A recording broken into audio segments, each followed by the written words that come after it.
Much has been said and written about the frugal character of our long-term Honda Civic 1.6i D-Tech, and that's not really surprising considering that the hatchback's core objective is to prove just how economical a C-segment hatchback can be when fitted with a high-tech, small-capacity turbo-diesel engine. Of course, fuel consumption has become an increasingly important agenda in the 9 months or so that we've spent in the Honda's company.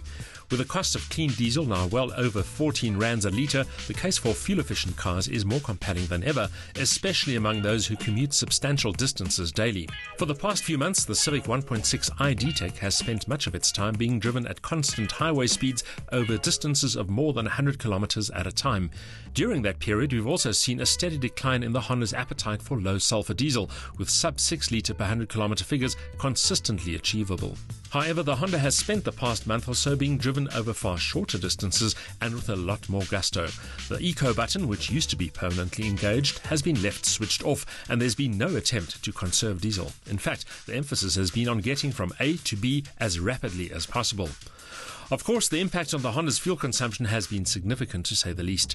It's jumped from an all-time best of 5.66 litres per 100 kilometres achieved with Sasol's new clean 10 ppm diesel to 7.65 litres per 100 kilometres, which also happens to be the worst figure recorded thus far. While it might not be doing the budget any good, driving the Civic i-D-Tech with some intent has highlighted another, less obvious side to the hatchback's character.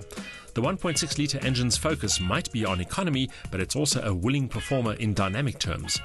An initial propensity for low-down turbo lag remains, but it's much less prevalent than before, while mid-range grunt and tractability are impressive to say the least.